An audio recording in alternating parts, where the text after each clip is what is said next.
আগের দিন রাতে ভিজিয়ে রাখা কাবলি ছোলা আর আলু একসঙ্গে প্রেসার কুকারে ভালো করে সিটি মেরে নিতে হবে। তারপর পাটায় প্রথমে জিরে আর ধনেটাকে সুন্দর করে বেটে নিতে হবে।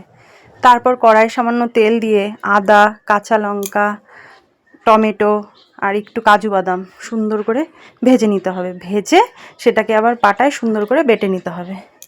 তারপর কড়াই আবার পরিমাণ মতো সর্ষের তেল দিয়ে শুকনো লঙ্কা, তেজপাতা, সাদা জিরে আর কালো জিরে মিশিয়ে দিতে হবে। মিশিয়ে ফোড়ন দিতে হবে। তার সঙ্গে একটু গোটা গরম মশলাও কিন্তু ফোড়নে দিতে হবে। তারপর ওই সেদ্ধ করা আলুটাকে টুকরো টুকরো করে কেটে সেটাকে দিয়ে দিতে হবে। তারপর সামান্য একটু হলুদ আর লবণ দিয়ে সুন্দর করে লাল করে ভেজে নিতে হবে।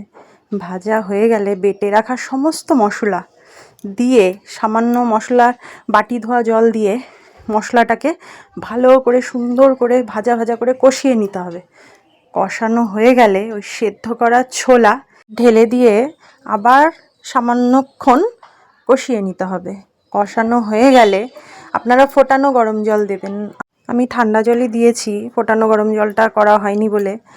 তো পরিমাণ মতো ঝোলের জন্য জল দিয়ে আর একটুক্ষণ ফুটিয়ে আপনারা সামান্য চিনি, ঘি আর বেটে রাখা গরম মশলা দিলেই তৈরি সম্পূর্ণ নিরামিষ সুস্বাদু ঘুগনি। বিশ্বাস করুন, পেঁয়াজ রসুন ছাড়া এই ঘুগনিটা খেতে কিন্তু ব্যাপক লাগে। নিরামিষের দিনে আপনারা এই ঘুগনি কিন্তু করে খেতে পারেন। আমরা কিন্তু মাঝে মাঝেই নিরামিষের দিনে ঘুগনি আর লুচি করে খাই, জমে যায় কিন্তু পুরো।